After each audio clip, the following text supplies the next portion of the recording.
Hey, it's day 2, and we are about to start doing our second day of place command work.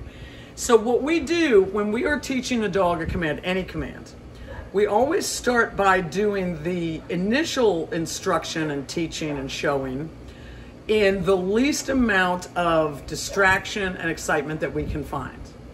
The best learning happens in the most peaceful setting. But once Bean starts to understand different commands, then we want to start making it more challenging. So we add excitement or we add distraction, so on and so forth. What we practice in the home is not necessarily going to be something that we end up needing it for in real life, putting him in place and throwing a delectable treat on the floor.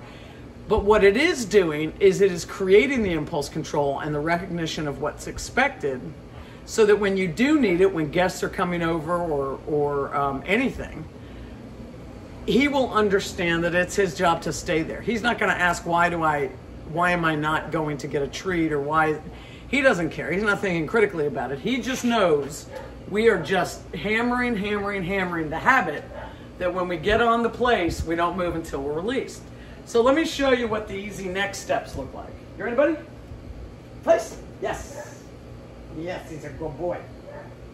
Yes, he is. So now, I am going to, unlike yesterday when I pretty much held on to the leash the whole time, I'm going to drop the leash. I'll give him a sound cue, or I'll go put him back on if I need to. Up, up. Here you go. Remember that we don't, when we reset, say the command or give a reward. Here we go.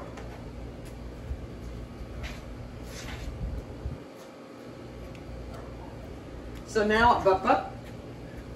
I am walking away. Up, up.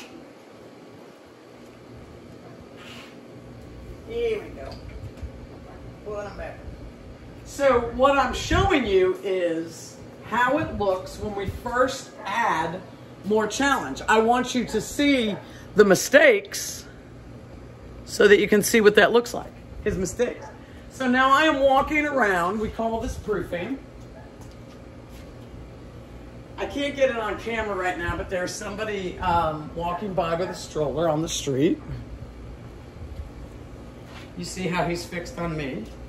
Now I'm going to take a tasty treat. I'm going to throw it here. That's something. Break! So I just threw a treat down. Since I didn't have the leash to pull in my hand, I throw the treat and say break, and he goes for that treat. Let's do it again. Good boy. Good boy. Yes, you are. You ready? Are you ready? Let's do it. Come on, Beanie. Beanie. Beanie, place. Yes. Yes. So notice that I didn't say the word until I got his paws closer. Hey, Bubby. Good boy.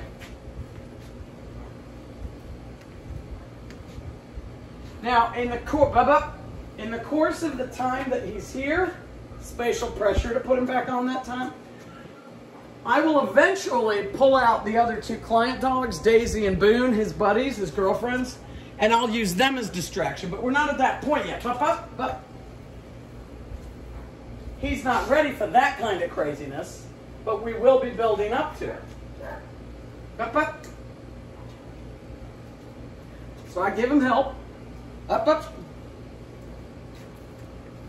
And remember, the more times that he breaks early, the better learning he gets. So not an ounce of frustration on my end for that. Every reset is education. So I'm now, I don't think I'm on camera anymore, but I'm now about 20 feet from him. Circling around. Up, up. Give him a little sound cue to help.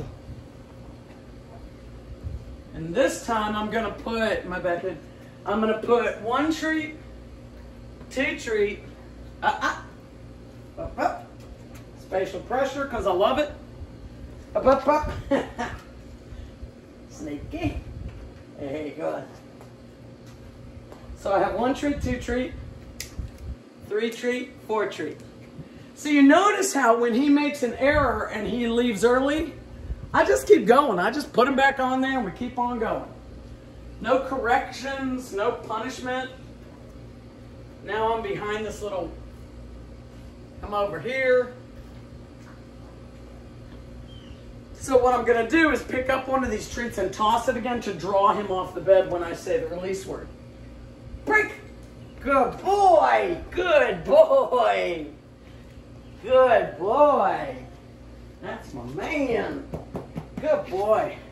So you can see how we are just starting to turn up the heat, turn up the heat, turn up the heat. So every day you're gonna see a video where we've turned the heat up a little more, but he's doing great. Doing great. Advanced Place.